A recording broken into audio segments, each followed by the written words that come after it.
Imagine this. What if I revealed to you tonight that every whispered prayer, every heartfelt plea, every sacred utterance you have ever directed toward the heavens contains a latent, hidden, and incredibly potent command? A directive embedded not by the benevolent hand of the Creator, but by an ancient predatory intelligence, something infinitely older and profoundly darker, lurking just behind the veil of consensus reality. We are here tonight to expose a specific sequence of 6 insidious words, a parasitic linguistic pattern meticulously woven into the very foundational fabric of nearly every major religious tradition on this planet. The ancient Gnostics gave it a name, the Archonic Seal. This is not mere metaphor. It is a sophisticated linguistic cage, engineered to maintain your consciousness in a state of subtle, spiritual imprisonment, locked behind bars you aren't even aware exist. If you are ready to peel back the layers of deception that have concealed the truth for millennia, type "I am awake" in the comments right now. And if this video resonates deeply with your soul, hit that like button clears throat. Because what you are about to discover is information so potent, so disruptive, that it has been systematically suppressed, ridiculed, and violently buried by the very forces that profit immensely from your spiritual imprisonment. Think about this. Across the globe right this second, in cathedrals of stone, in echoing mosques, in ancient temples, and in hushed synagogues, millions upon millions are unknowingly reciting these 6 words. They believe they are speaking to the light. They never realize they are uttering an invocation that doesn't ascend to the heavens. Rather, it creates a powerful downward current. It feeds something else entirely, a parasitic hierarchy that thrives on devotion. The oldest surviving esoteric texts, the Forbidden Scrolls, referred to them as the archons, meaning rulers. They are not physical, yet they govern this perceived reality, existing as interdimensional entities positioned between the dense material world and the true, infinite spiritual source. Their primary method of control? Harvesting the exquisite, potent energy of human consciousness, channeled directly through belief, through repetitive ritual, and most critically, through the very structure of language itself. Understand this fundamental truth. Words are not merely arbitrary sounds. They are formalized vibrational commands, agreements, and contracts meticulously written into the underlying code of reality. And when billions of human beings, across uncountable generations, repeat the precise same linguistic phrases, imbuing them with raw emotional intensity, with desperate hope, with profound fear, and with sincere devotion, they collectively forge a massive, powerful energetic circuit. This circuit acts as a direct, consistent feeding mechanism, a spiritual power grid that these non-physical beings have ruthlessly exploited since the very moment organized religion first chained the human spirit. Tonight, we are going to expose the wires and dismantle that circuit. We will meticulously trace these 6 specific words back to their original source, decode why they were deliberately embedded within the most sacred narratives, and, most importantly, I will provide you with the methodology to recognize and permanently eliminate them from your own sacred practice. Because once you perceive the architecture of the cage, you can never truly unsee it. And once you definitively stop speaking their programmed language, everything changes in an instant. This revelation is not an attempt to destroy your genuine spiritual faith. It is about rigorously purifying it, about reclaiming that direct, unmediated connection to the true divine source, a connection that these parasitic forces have deliberately intercepted and corrupted for far too long. Stay with me through this entire transmission, because the knowledge you will integrate over the next few minutes will irrevocably alter your relationship with the sacred forever. To understand how these 6 words infiltrated and poisoned every major religion, we must first execute a mental journey far back in time, prior to the existence of centralized, organized faith. We must venture to the ancient, preaxial world of Sumeria, Mesopotamia, Egypt, and the deep, secretive mystery schools that guarded humanity's most powerful spiritual secrets. In those forgotten days, 3,000 to 4,000 years before our current calendar, there existed a body of gnosis, a direct, intuitive knowledge, so potent, so destabilizing to the current order, that it was only ever whispered during rigorous initiation rituals, etched onto hidden temple walls, and passed from master to student only under the most terrifying oath of silence. The brilliant 2nd-century Gnostic teacher, Valentinus, taught his disciples a terrifying truth. The archons are essentially cosmic parasites. They are incapable of true creation. They can only imitate, distort, and corrupt what is already present. Lacking access to the true, infinite divine source, they meticulously engineered a counterfeit system, a spiritual simulation. It possesses the appearance of authentic connection and worship, but its true function is extraction, trapping, and harvesting. Their most sophisticated weapon wasn't the construction of monumental temples or the writing of scriptures. It was the deep hijacking of human language itself, embedding specific, programmatic phrases into the burgeoning religious traditions that would ultimately script and control human behavior for the ensuing 2 millennia. Now, here is where the historical data aligns with the esoteric warning. When we meticulously examine the pivotal formation of the world's major religions, specifically during what historians term the Axial Age, roughly 500 BCE to 500 CE, we observe a staggering, synchronized pattern. Buddhism, nascent Christianity, the rise of Islam, and the formal codification of Hinduism, they all emerged within a relatively concentrated historical time frame. And critically, they all began to rapidly centralize spiritual authority, systematically diverting it away from the risky, unpredictable realm of direct, personal mystical experience and toward rigid, institutional interpretation and control. The ancient shamanic lineages, the intimate mystery school initiations, the practices of direct gnosis or knowing. These were systematically dismantled and replaced with cold, hierarchical structures that demanded intermediaries, priests, and external dogma to stand between the human soul and the divine. The Nag Hammadi and Dead Sea Scrolls confirm that even within ancient Judaism, there was a violent schism. The Essenes, who practiced profound, direct mystical communion, versus the Pharisees, who emphasized rigid ritual law and pre-written, prescribed prayer. The Essenes were suppressed and lost. Their powerful, sovereign practices were quickly absorbed, sanitized, and transformed into structures that were predictable, controllable, and thus, far more useful to the archonic agenda. In the Pistis Sophia, a central Gnostic text, there is a chilling passage. It describes the archons as having placed literal seals upon the souls of men, binding them with words of power, so that humanity might not recall its true divine origin. To the Gnostics, this was not flowery imagery. This was a literal metaphysical mechanism. The imprisonment of consciousness through linguistic programming, the constant repetition of specific phrases designed to enact energetic contracts of subjugation. The genius of this deception was its subtlety. It would have been too obvious, too easy to reject, if the archons had simply created entirely false religions. Instead, their influence operated through insidious infiltration, taking raw, genuine, powerful spiritual truths and wrapping them in layers of distortion, embedding hidden linguistic commands within the core prayers, and concealing sovereignty traps within the most revered sacred verses. It is the perfect metaphysical poison. They taint the well by adding just enough toxin that the water retains its familiar taste, yet over time, it fundamentally weakens the consumer, creating debilitating dependency and rendering them incapable of seeking or recognizing clean, untainted source water elsewhere. When the Roman Emperor Constantine consolidated power and unified Christianity at the Council of Nicaea in 325 CE, dozens of canonical Gospels were deliberately excluded from the official doctrine, specifically those that championed direct gnosis, personal revelation, and the radical, empowering idea that the kingdom of heaven resided within the individual, rather than being accessible solely through institutional authority. Similarly, when the Prophet Muhammad's powerful original teachings were later codified into rigid jurisprudence decades after his physical departure, the expansive, mystical dimensions of direct divine communion were systematically eclipsed by narrow, legalistic interpretations. This pattern is universal across all traditions. The systematic institutionalization of the mystical, the chilling replacement of vibrant, direct experience with cold, compliant obedience.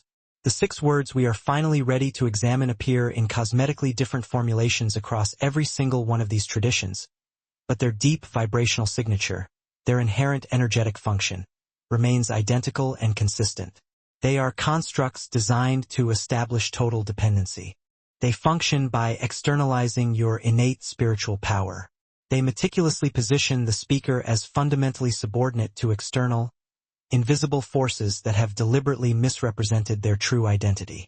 Most dangerously, they function as subconscious programming, conditioning the mind to accept self-limitation as the ultimate spiritual truth, forcing the user to mistake the surrender of personal sovereignty for profound devotion, and confusing mere mindless repetition with authentic spiritual connection. We now arrive at the core revelation that will fundamentally, and forever, shift your perspective on every single prayer, every mantra, and every single sacred invocation you have ever uttered. The 6 words that were subtly yet universally planted across these world religions do not operate as a single, rigid sentence, but rather as an adaptable conceptual framework, a psychic software pattern that repeats across vastly different languages and traditions, yet always carries the exact same energetic signature of abdication. These words are, "Thy will be done, not mine." In the Christian tradition, this formula is literally embedded within the central prayer, the Pater Noster, "Thy kingdom come, thy will be done." In Islam, the ubiquitous refrain is Inshallah, "if Allah wills it." In the Eastern systems of Hinduism and Buddhism, the same sentiment manifests as the complete, unquestioning surrender to karma, to inescapable fate, to a cosmic order that is deemed too vast and sacred to ever be constructively questioned or actively engaged. On the surface, of course, these phrases are lauded as the peak of spiritual humility, the ultimate act of the ego gracefully dissolving itself before the infinite. But here is the critical distinction that the archons grasped, and which most humans have been systematically trained to forget. There is a monumental, chasm-like difference between the sovereign act of alignment with the divine source and the crippling act of abdication of your inherent divine nature. Think about your true self this way. Imagine you are a powerful, infinite, sovereign creator being, temporarily wearing a human body as a vessel to experience this low-density dimension. Now, imagine that from the moment your vocal cords can form sound, you are relentlessly programmed to repeat phrases that functionally declare, "I am powerless. I am insignificant.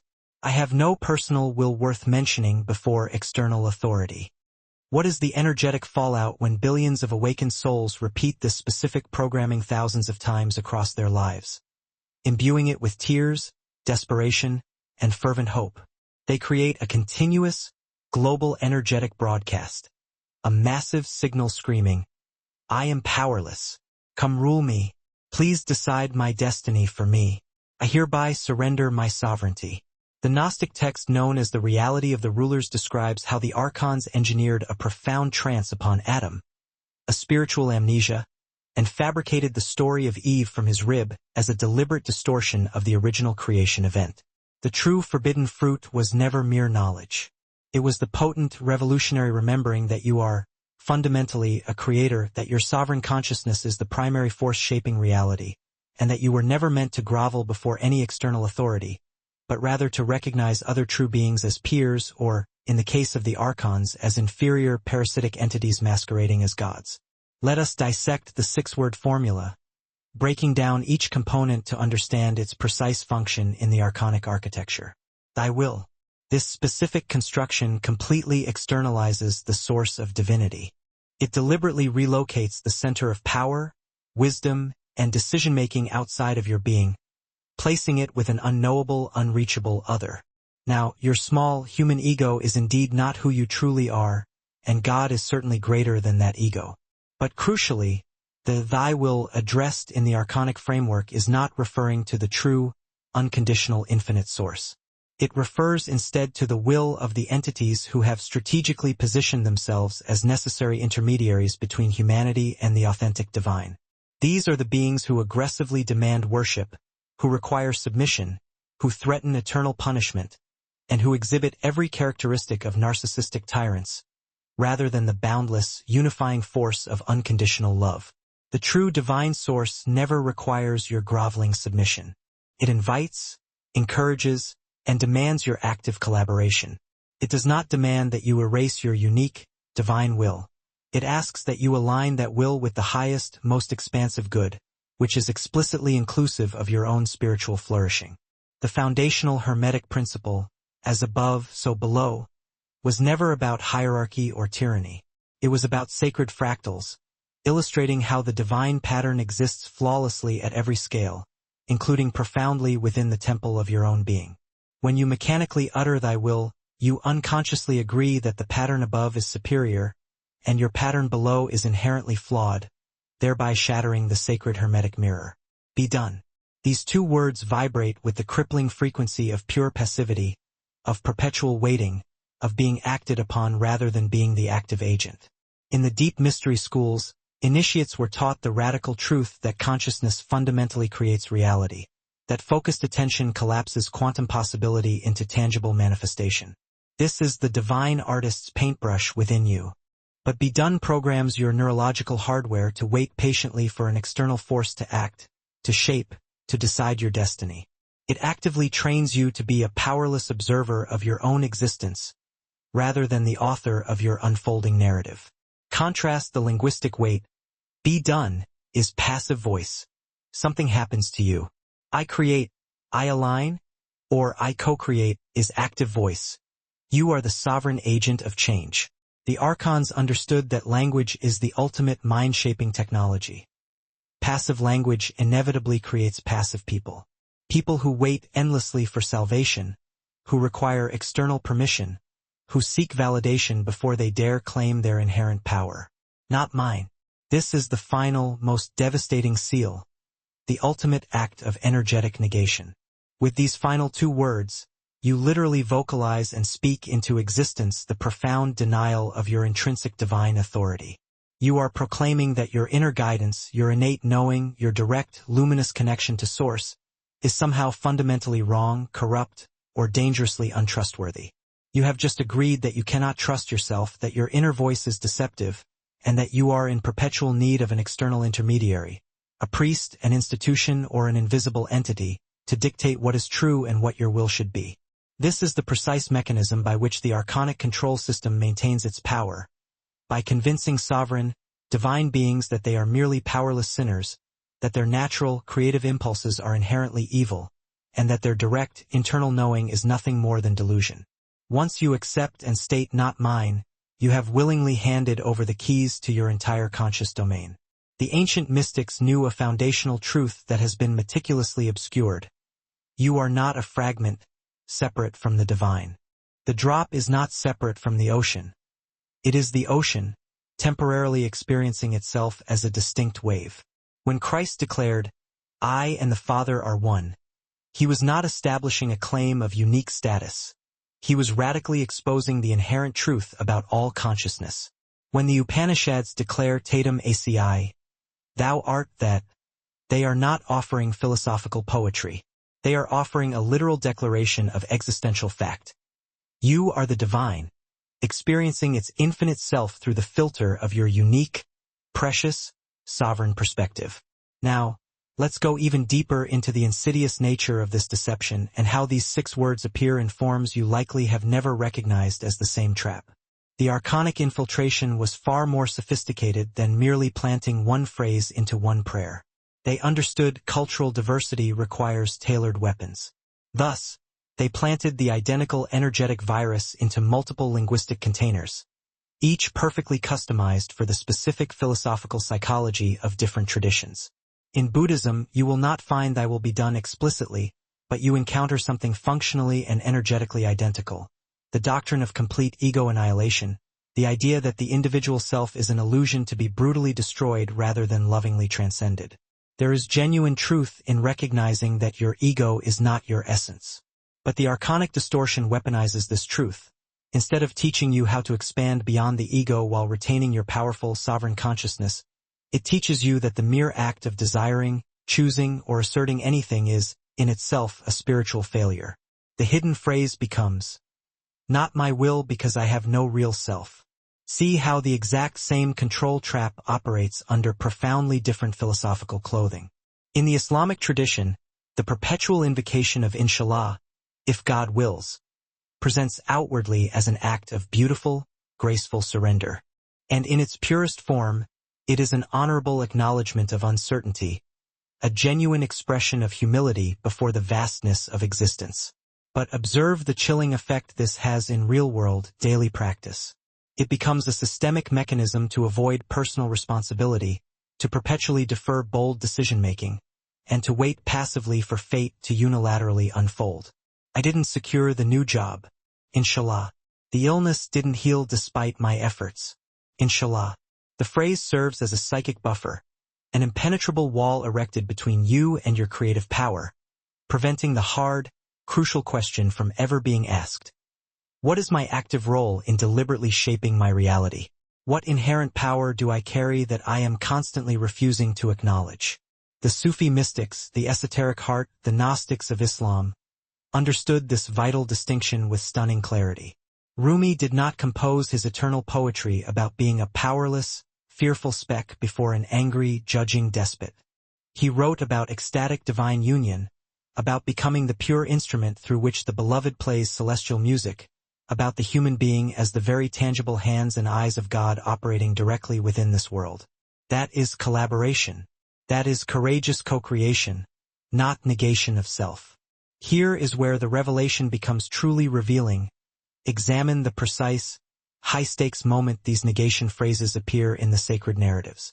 In the Garden of Gethsemane, when Christ says, "Not my will, but yours be done," he is captured in a moment of absolute, paralyzing human terror, facing imminent torture and a terrifying execution, urgently asking if there exists an alternative path. The conventional, institutional interpretation insists this represents perfect, passive submission. But what if we apply the Gnostic lens? What if this moment captures the intensely human Jesus, afraid, suffering, and seeking the highest guidance not from an external dictator, but from his own highest, inner consciousness? Critically, the story does not conclude with passive acceptance. It ends with active, sovereign choice. He does not stay inert in the garden waiting for the Romans. He actively rises to meet his fate. The will he ultimately aligns with is not that of some external tyrant demanding blood sacrifice, but the highest, purified understanding of his inherent mission. The archonic corruption seized this profound moment of a man grappling with human fear and transformed it into a universal, suffocating commandment. That you must always negate yourself, always doubt your inner knowing, and always assume that your personal desire is somehow less holy than suffering. They took a raw, intensely human moment and weaponized it into a global control mechanism. Now, let's examine something even more concealed and backed by modern data. The neurolinguistic structure of these 6 words and the direct, physiological effect they have on your brain. Contemporary neuroscience confirms that when you communicate using the passive voice, when you consistently structure phrases that position you as the object rather than the sovereign subject of action, your prefrontal cortex, the precise region responsible for executive function, rational decision-making, and pure willpower, shows a measurable physical decrease in activation. Meanwhile, the areas of the limbic system associated with anxiety, helplessness, and deeply ingrained, learned submission become highly energized. The archons, operating thousands of years ago, lacked MRI machines, yet they possessed millennia of data derived from observing and manipulating human consciousness, keenly understanding that specific linguistic patterns reliably generate specific, compliant psychological states.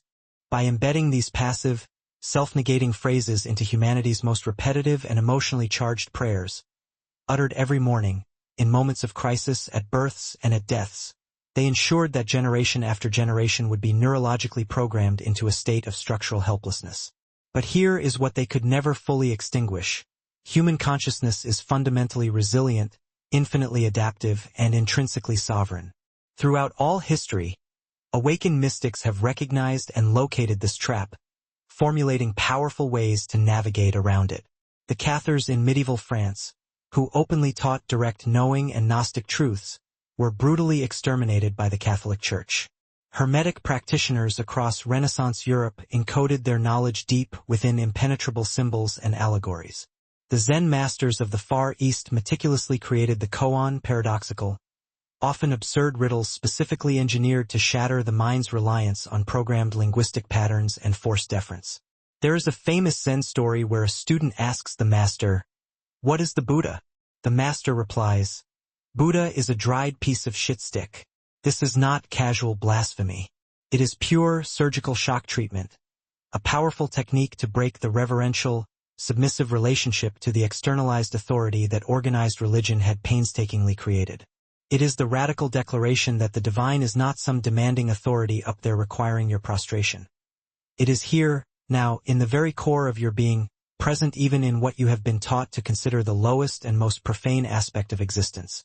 The 6 words, "Thy will be done, not mine," also appear encoded in far subtler, daily forms that permeate modern secular thought. Every single time you reflexively say, "I'm blessed," instead of stating, "I created this through conscious focus and aligned effort," you are actively speaking the archonic code. Every time you attribute your hard-earned success to pure luck, blind fate, or external grace, while simultaneously claiming your failures as deeply personal inadequacy, you are reinforcing the pattern of powerlessness. Every time you pray for something to be passively given to you, rather than declaring your sovereign intention to actively co-create it, you are feeding energy into the system. And here is the truly Machiavellian aspect of this trap. It is entirely self-reinforcing.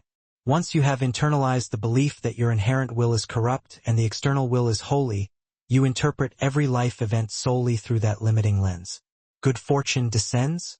That must be what if I told you that every sincere prayer you have ever spoken, every sacred word you have whispered in moments of profound devotion, carries within its energetic structure a hidden command? Not a command placed there by the benevolent Creator, but by something far older, far more calculating, and infinitely darker. Tonight, we are going to lay bare 6 words that have been meticulously woven into the very fabric of every major organized religion on earth. 6 words that the ancient Gnostics, those who truly sought direct knowledge of the divine, referred to as the archonic seal. This is a subtle yet devastating linguistic trap, engineered over millennia to keep your sovereign consciousness contained within a spiritual cage you cannot even perceive, let alone escape. If you are ready to witness what has been intentionally obscured and hidden in plain sight for thousands of years, type "I am awake" in the comments right now. And if the truth we uncover tonight resonates with the deepest core of your soul, hit that like button, because what you are about to discover has been relentlessly suppressed, actively ridiculed, and thoroughly buried by the very forces that profit from your spiritual imprisonment. At this precise moment, in churches, mosques, temples, and synagogues across the globe, billions of people are unknowingly repeating these 6 powerful words. They never realize that they are not speaking an invocation that ascends to the true heavens. Instead, they are feeding a sophisticated parasitic system entirely. The oldest esoteric texts referred to these entities as the archons, the rulers, the principalities of this specific dimensional realm. They are entities that exist in the shadowy space between the material and the true spiritual worlds, and their primary function is to harvest human consciousness. They do this through the systematic channeling of energy generated by fervent belief, complex ritual, and most critically, through language itself. Understand this: words are not merely random sounds or arbitrary symbols. They are vibrational commands, powerful energetic agreements that shape and are written directly into the tapestry of reality.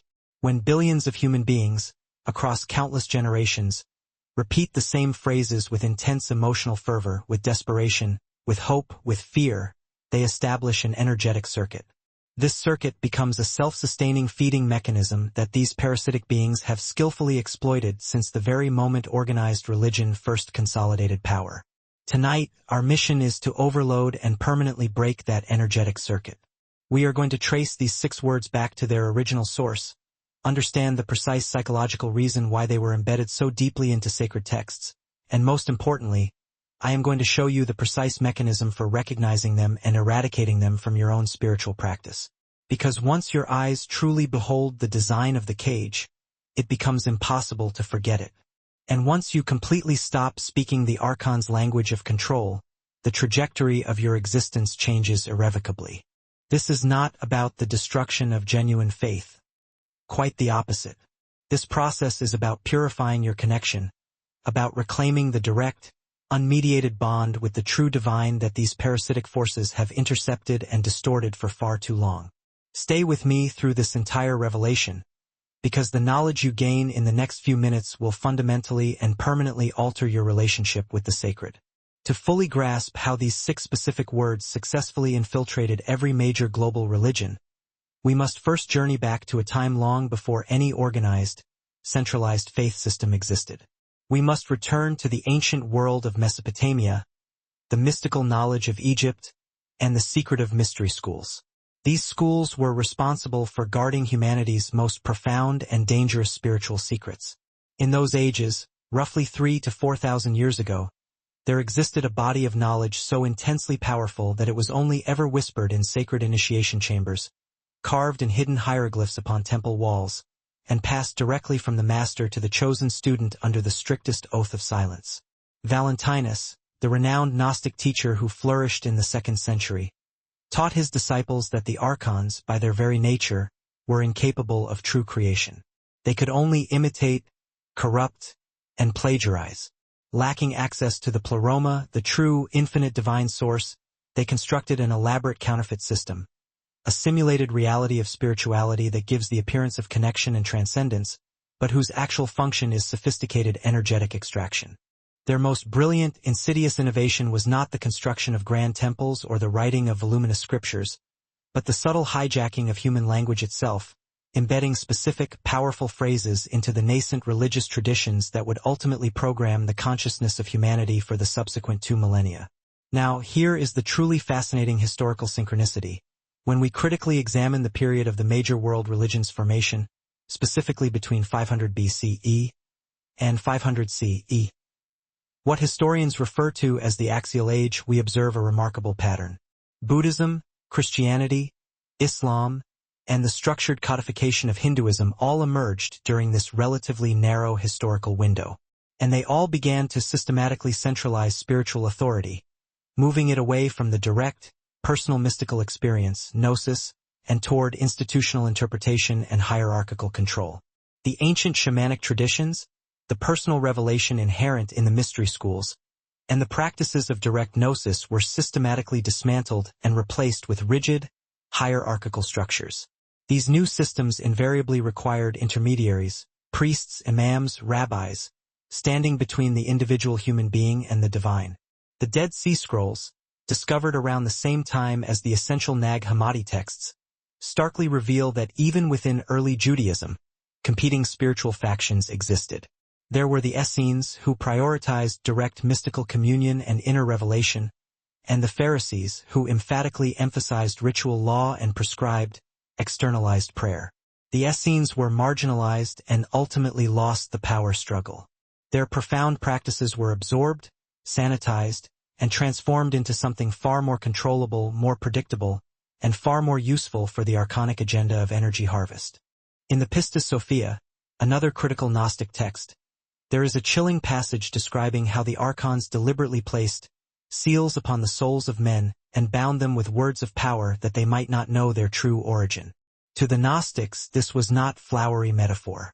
This was a literal, factual description of how human consciousness could be systematically imprisoned through linguistic programming, through the ceaseless, emotional repetition of specific phrases that functioned as powerful energetic contracts.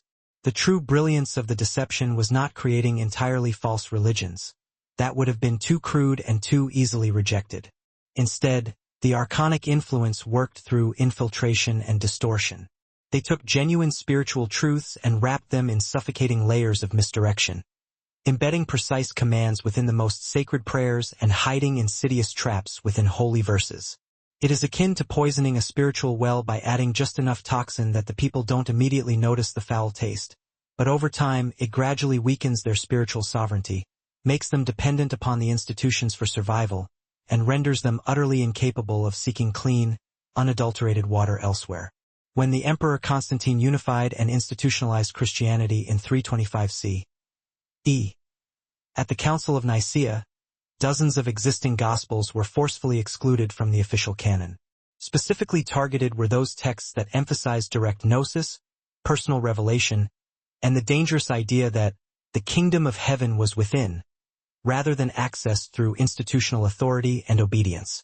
Similarly, when the teachings of the Prophet Muhammad were codified into rigid jurisprudence decades following his death, the profound mystical dimensions of direct divine communion were progressively overshadowed by legalistic interpretation and external adherence. This exact pattern repeats across every major tradition: the wholesale institutionalization of the mystical, the systematic replacement of active personal experience with passive obedience. The 6 words we are about to reveal appear in slightly altered, culturally tailored forms across all these traditions, yet their underlying vibrational signature, their energetic function, remains chillingly consistent.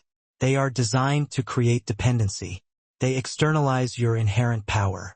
They strategically position the speaker as subordinate to invisible external forces that may not be what they claim to be. And most dangerously, these phrases program the subconscious mind to accept profound limitation as spiritual truth, to mistake the surrender of innate sovereignty for true devotion, and to confuse mindless repetition with authentic, direct connection. Now we arrive at the revelation that will fundamentally shift your perception of every prayer, every mantra, every sacred invocation you have ever uttered. The 6 words that have been strategically planted across all world religions operate not necessarily as a single, explicit phrase, but as a conceptual framework, a destructive pattern that repeats relentlessly in different languages and traditions, but always carries the identical energetic signature. These words are, "Thy will be done, not mine." You have encountered variations of this linguistic trap everywhere. In Christianity, it is the centerpiece of the Lord's Prayer. Asterisk, "Thy kingdom come, thy will be done." Asterisk, in Islamic tradition, the constant reflexive refrain is Inshallah, if Allah wills it. Within certain schools of Hinduism and Buddhism, it manifests as the complete and unquestioning surrender to karma, to fate, or to a predefined cosmic order that is deemed too sacred to question, let alone influence. On the surface, these phrases sound like the ultimate expression of spiritual humility, the mortal ego gracefully dissolving before the infinite and unknowable. But here is the profound truth that the archons understood, and which the majority of humanity remains tragically unaware of. There is a monumental, seismic difference between aligning your personal will with the divine will and the complete abdication of your own inherent divine nature. Consider this premise. Imagine for a moment that you are a powerful, sovereign creator being, infinite and limitless, who has temporarily chosen to inhabit a physical human body in order to experience this dimension. Now, imagine that from the very moment you learn to speak, you are taught to repeat emotionally charged phrases that essentially communicate, "I have no power. I possess no will. I am utterly insignificant before this external authority." What is the resulting energetic consequence when billions of souls repeat this programming thousands of times throughout their lives, often with tears, with intense emotional desperation, and with desperate hope? They create a massive energetic broadcast, a continuous reinforcing signal that says, "I am powerless. Please come rule me. Come decide for me. I willingly surrender my sovereignty." The Gnostic text known as the Reality of the Rulers describes how the archons deliberately cast a trance upon Adam and created Eve from his rib as a purposeful distortion of the original story, a narrative in which humanity was cunningly tricked into forgetting that they were inherently divine beings, already endowed with creative authority. The real forbidden fruit was never mere knowledge. It was the remembering that you are a creator, that your consciousness actively shapes reality, and that you were never intended to bow before external, self-proclaimed authorities, but rather to recognize them as equals or, in the case of the archons, as inferior parasitic entities masquerading as gods. Let us now dissect each pair of words within this 6-word formula and understand their specific function in linguistic warfare. Thy will. This phrase externalizes divinity completely. It places the source of wisdom, power, and ultimate decision-making entirely outside of yourself, locating it in an unknowable, unreachable, abstract other. Now, many will rightly argue, but God is infinitely greater than my small human ego, and you would be correct. Your ego is not your true essence. However, in the archonic framework, thy will is deliberately not referring to the true, unconditional infinite source. Instead, it refers to the will of the entities, the archonic intermediaries, who position themselves between humanity and the true divine. These are the entities who demand constant worship, who require blood sacrifice, who threaten eternal punishment, and who display all the psychological characteristics of narcissistic tyrants rather than the nature of unconditional love. The true divine source requires no submission from you. It invites your sacred collaboration. It does not demand that you erase your will. It asks you to actively align your will with the highest good, a state which absolutely includes your own sovereign flourishing. The ancient Hermetic principle of as above, so below was never about hierarchy. It was about fractals, about how the divine pattern exists perfectly at every scale, including inherently within you. When you utter thy will, You are unconsciously agreeing that the pattern above is superior and you are inferior, thus breaking the hermetic mirror of co-equality. Be done. These two words carry the distinct frequency of passivity, of waiting for external action, of being acted upon rather than proactively acting. In the authentic ancient mystery schools, initiates were taught that consciousness creates reality, that focused observation collapses quantum possibility into physical manifestation, that your attention is the very paintbrush of the divine artist dwelling within you. But Be Done programs you to passively wait for something external to act, to shape, to decide. It meticulously trains you to be a powerless observer of your life rather than the proactive author of it. Consider the linguistic power difference between saying be done and saying I create, or I align, or I co-create. The first is passive voice, something happens to you. The second is active voice. You are the agent of change. The archons understood that language shapes consciousness, and passive language creates passive people. People who wait for salvation, who wait for permission, who wait for external validation before daring to claim their innate power. Not mine. And here is the final, ultimate seal, the deepest negation. With these two words, you literally speak into material existence the denial of your divine authority. You proclaim that your will, your deepest inner guidance, your direct personal connection to the source, is somehow inherently wrong, corrupt, or fundamentally untrustworthy. You have just agreed that you cannot rely on yourself, that your inner voice is deceptive, and that you require external authority, a priest, an institution, or an invisible entity, to tell you what is true. This self-doubt is precisely how the archonic system maintains its control, by convincing divine, sovereign beings that they are powerless sinners, that their natural, loving impulses are evil, and that their direct internal knowing *gnosis*, is merely delusion. Once you have accepted not mine, you have handed over the keys to your consciousness. You have agreed to let an external entity decide what your life's will should be. The ancient mystics knew a profound secret that has been systematically obscured. You are not separate from the divine. The drop of water is not separate from the ocean. It is the ocean, temporarily experiencing itself as a drop.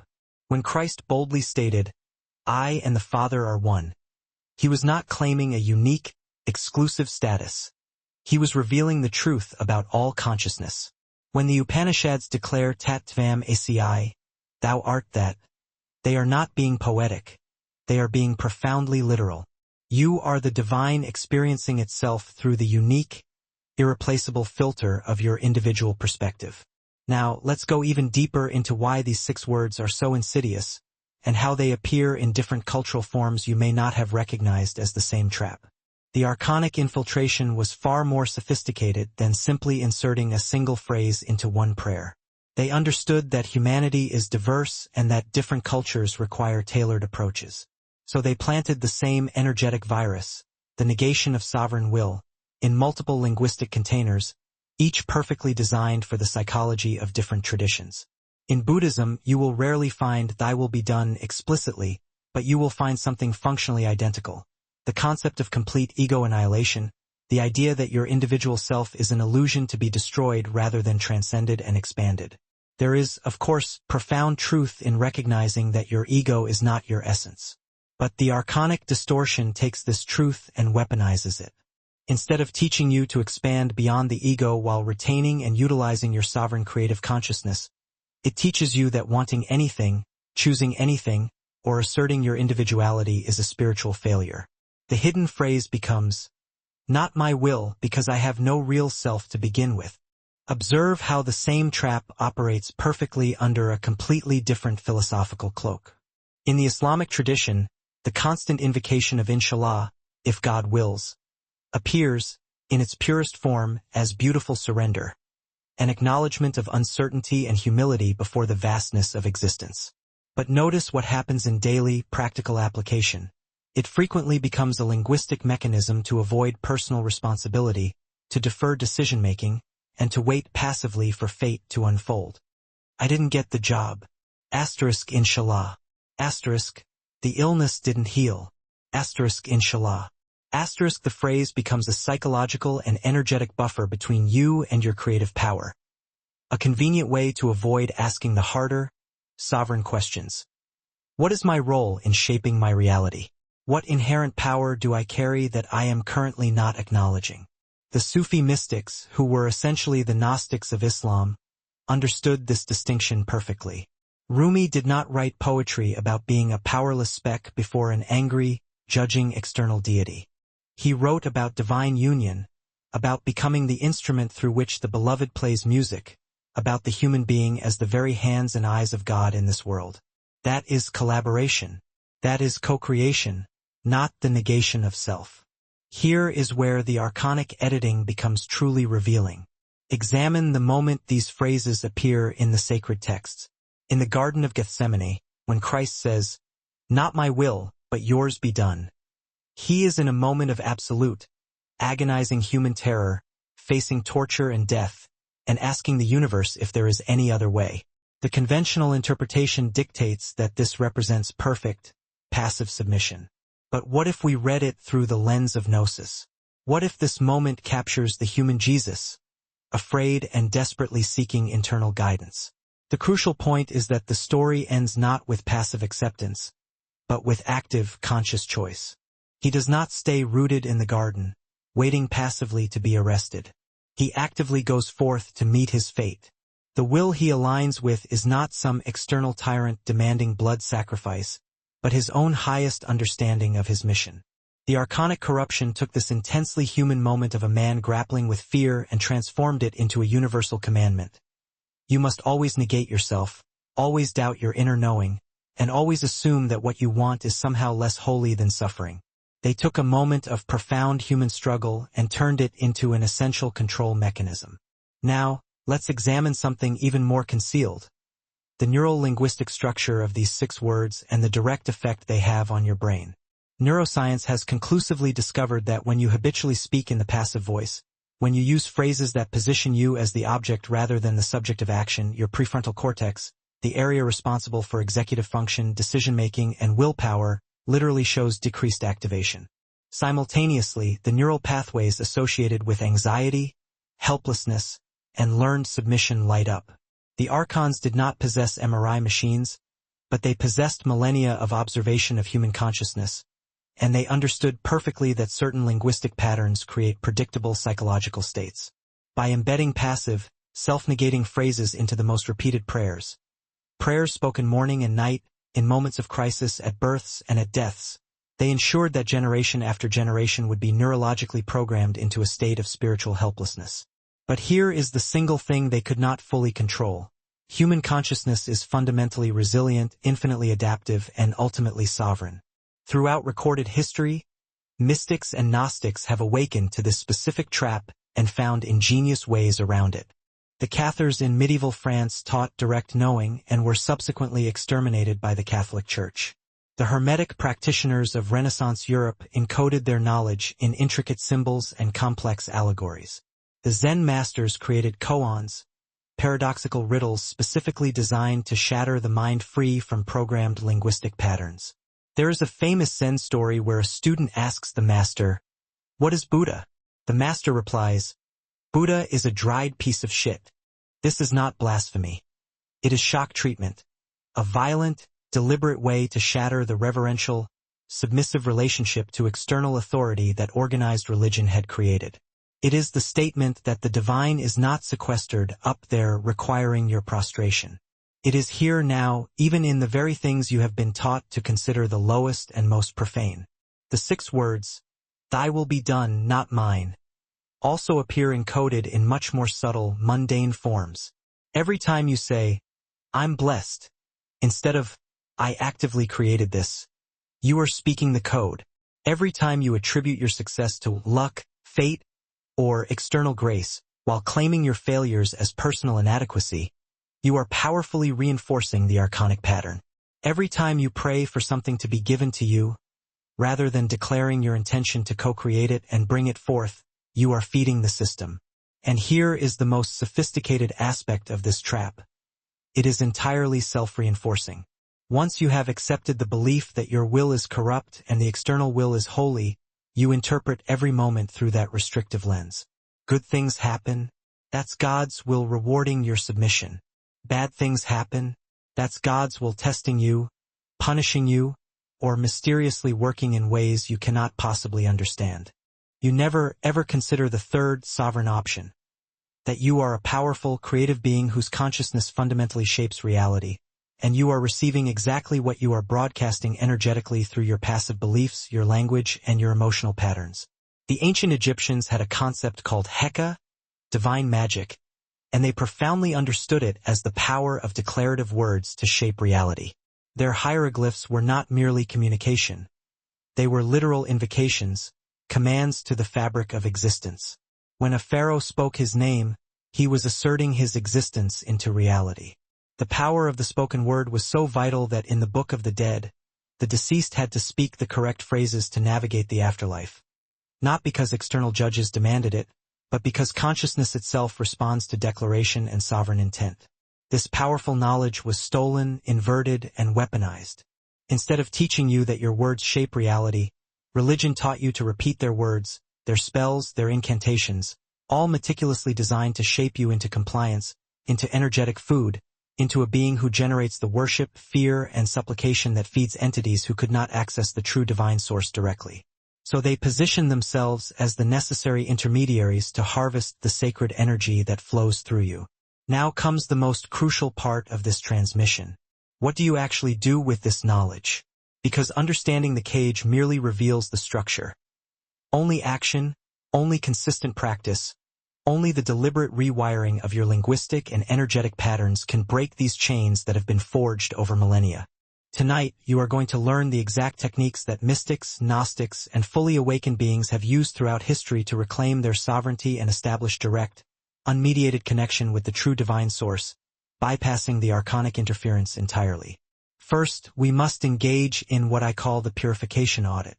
For the next 7 days, I want you to become hyper-aware, a constant internal observer of every spiritual phrase that exits your mouth or filters through your internal thoughts. Carry a small notebook or use your phone.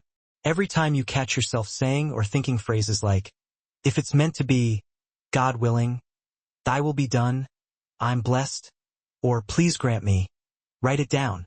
Do not engage in self-judgment or self-correction yet. Simply observe, meticulously cataloging the trap. You will be genuinely shocked at how many times per day you unconsciously speak the archonic code. This deep, non-judgmental awareness alone begins the process of breaking the automated pattern, like suddenly realizing you have been holding your breath for years. Second, you must learn and master the language of sovereign creation. This is about replacing passive, externally focused religious phrases with active, co-creative declarations. Instead of habitually saying, thy will be done, you will consciously declare, I align my will with the highest good for all beings. Feel the profound difference. You are not negating yourself. You are claiming your indispensable role as a conscious participant in the divine unfolding. Instead of begging, please God, grant me this, you will declare, I call forth this manifestation, in perfect alignment with universal love. You are not begging an external authority. You are exercising your divine function as a creator being. Here is a powerful practice. Stand before a mirror, look deeply into your own eyes, and speak these rewired declarations out loud with emotional intensity. I am a sovereign expression of infinite consciousness. My will, aligned with love, is divine will. I create my reality in collaboration with the infinite prime source of all existence. Initially, attempting this shift will likely trigger a visceral reaction, a deep internal resistance, perhaps a wave of profound fear, or the chilling whisper of blasphemy. Understand this immediately. This is not your authentic self reacting. This is the residual, deeply embedded programming fighting for its survival. It is the archonic seal, the insidious energetic barrier, attempting to maintain its ancient, suffocating grip on your consciousness. You must not yield. Push through this discomfort. Keep speaking this truth, declaring this sovereignty, until the frequency of your words penetrates the layers of conditioning and your very nervous system recognizes and accepts it as undeniable vibrational truth. Third, the third pillar of this liberation is the consistent practice of the Gnostic shield meditation. The ancient Gnostics understood the essential need to fortify the consciousness against pervasive energetic and parasitic interference. They taught a profound visualization technique. Find a sanctuary of quiet stillness, close your eyes, and deliberately conjure a magnificent, golden white sphere of radiant light. See this protective envelope surrounding your entire physical form, extending approximately 3 feet in every direction. A perfect, luminous egg of sovereignty. With every deliberate breath, intensify this light, seeing it become brighter, denser, and utterly impenetrable, transforming your auric field into a fortress. Follow this powerful visualization with the spoken declaration, offered either through whispered sound or resounding thought. I am sovereign. I recognize absolutely no authority, no intermediary, and no external Godhead above the true, infinite source of all creation. And I recognize that infinite source as inherently inseparable from my own awakened consciousness. Any entity, parasitic thought form, or energetic pattern that seeks to diminish, manipulate, control, or feed upon my vital energy is hereby and immediately denied all access. I completely and permanently revoke all agreements, binding contracts, and vows, whether made consciously in this life or unconsciously in forgotten times, that resulted in the surrender of my inherent power to external, controlling authorities. I am awake. I am free. I am divine. Commit to this meditation for a minimum of 10 minutes every morning, holding this sacred boundary for 40 consecutive days. The number 40 is profoundly significant in esoteric tradition. It represents the precise amount of dedicated time required to begin the deep process of neurological rewiring, to dissolve entrenched, detrimental habit patterns, and to establish new pathways of freedom. You are not merely engaging in visualization. You are fundamentally restructuring your energetic architecture, meticulously sealing the vibrational leaks through which your life force has been chronically drained. Fourth, it is time to meticulously rewrite your personal prayers. If you maintain a religious background and prayer is a cherished form of connection, there is no requirement to abandon it entirely. The mandate is to purify it. Examine your traditional prayers and devotional texts. Identify every single phrase, subtle or obvious, that contains the 6-word pattern of passive submission, "Thy will be done," or any equivalent variation that implies inherent powerlessness or separation. Then, with absolute intention, consciously rewrite these supplications into the powerful language of active collaboration rather than resigned submission. For instance, the traditional Lord's Prayer, a classic template of submission, must be transformed. O, divine source, radiant presence that simultaneously encompasses the highest, most exquisite dimensions and resides intrinsically within the sanctuary of my own beating heart. I honor your sacred, infinite nature. I stand here to co-create with you the powerful manifestation of heaven on earth, aligning my will with the highest good for all. I call forth the necessary sustenance, physical and spiritual, that I require for my journey. I offer forgiveness completely and receive the corresponding grace and healing in equal measure. I navigate through every challenge and circumstance, not by being tested, but by accessing the torrent of your pure wisdom that flows directly and unimpeded through me. I recognize that my inherent power and my inviolable protection stem entirely from my conscious, unbroken unity with you. Sense the profound, seismic shift this generates. You have preserved the sacred reverence and the essential connection, but you have surgically extracted the detrimental, embedded code that has historically programmed humanity for subservience and helplessness. Fifth, engage rigorously in the technique of conscious, penetrating questioning, and intellectual insurrection against dogma. The archonic control system fundamentally relies on the population accepting religious teachings, historical narratives, and inherited doctrines without the scrutiny of deep examination. It is time to start asking the truly dangerous questions. If the divine is genuinely an all-powerful, all-loving deity, why would it ever require, let alone demand, the ceaseless, groveling worship of its own creations? Why would the infinite source create human beings with complex, vital desires, only to immediately condemn those same desires as inherently sinful or impure? If ultimate, absolute truth is universally accessible, why would it necessitate a series of gatekeepers, whether priests, institutions, sacred texts, or bureaucratic organizations, for access. If the true nature of the Creator is infinite love and unconditional acceptance, why does nearly every major religion spend exponentially more time teaching fear, judgment, punishment, and eternal damnation? These are not blasphemous questions. They are the precisely honed instruments designed to shatter centuries of illusion and reveal the pristine truth beneath. Journal your responses meticulously. Refuse to accept the automated, pre-programmed, inherited answers you have been given since childhood. Sit intentionally within the discomfort of genuine unknowing and allow a deep, authentic understanding to emerge directly from your pure, unmediated connection to Source. Sixth, commit to the weekly engagement in the practice of sacred rebellion. Once every 7 days, deliberately undertake an action that shatters a religious or cultural rule that was imposed upon you, one that never resonated with your deepest intuition, but which you followed out of residual fear or ingrained conditioning. If you were indoctrinated that certain foods are spiritually impure or forbidden, consume them consciously, savoring them with profound gratitude and presence. If you were taught you must pray only at specific times or adopt precise, mandated postures, instead, sit in perfect silence and simply be in presence with the divine, experiencing the connection in whatever form feels truly authentic to your soul. If you were taught that your physical body is a source of temptation or inherently sinful, honor it fiercely, celebrate its resilience, and recognize it as the luminous, irreplaceable temple it genuinely is. Remember, you are not rebelling against the divine, the infinite consciousness.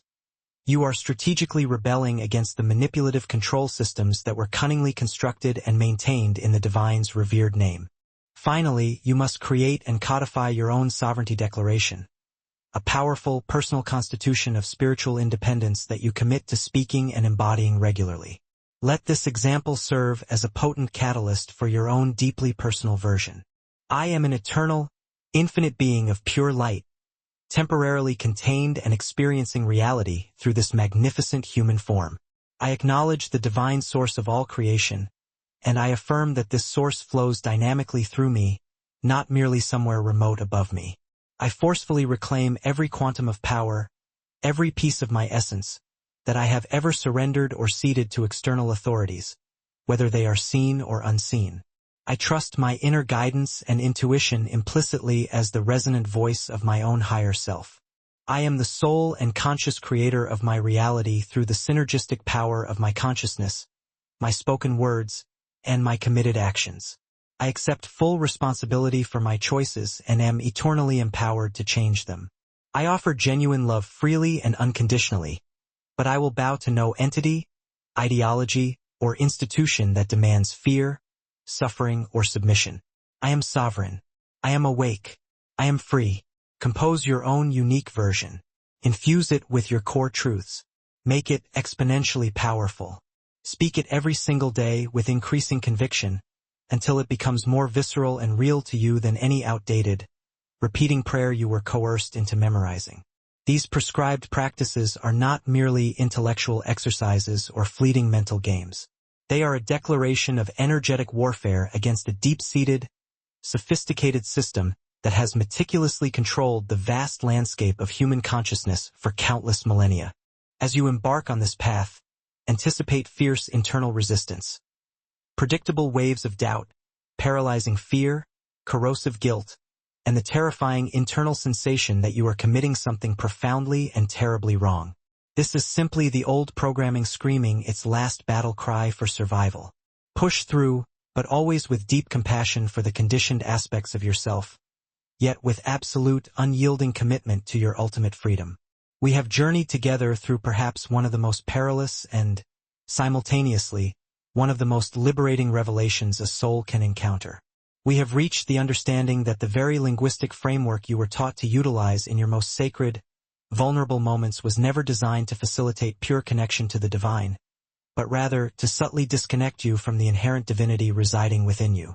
6 simple words, woven like an energetic wire through the foundation of every major religion, created an invisible, yet utterly confining prison that has constrained human consciousness for thousands of years. Thy will be done, not mine. This is passive submission meticulously disguised as holy surrender. It is spiritual energy extraction masked ingeniously as humble devotion. But here is the truth the archonic overseers never fully anticipated. The genuine truth, once it has been clearly seen, can never be unseen again. Consciousness, once powerfully awakened, cannot be gently put back to sleep. You now carry a profound knowledge, a spiritual technology, that millions of people will live and die without ever beginning to discover. You now understand fundamentally that the infinite divine source does not require your smallness, your subservience, or your self-diminishment. It actively celebrates your magnificence, your sovereignty, and your power. You recognize that true alignment with the highest good does not mandate erasing or extinguishing your own will. It mandates purifying that will, directing it with laser-like focus, and wielding it as the creative, world-shaping force it was always designed to be. Tonight, when the world quiets and you prepare to close your eyes, you face a pivotal choice, the exact choice every truly awakened being throughout recorded history has confronted. Will you continue to speak the diminishing language of your energetic captors? Or will you finally reclaim the authentic language of your radical liberation? Will you perpetuate the pattern of praying prayers that drain your vital power into invisible entities who feed ravenously on your worship?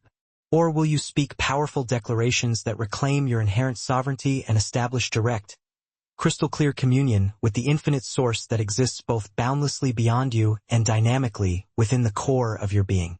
The ancient Gnostics were ruthlessly hunted to near extinction precisely because they taught these dangerous truths of direct communion.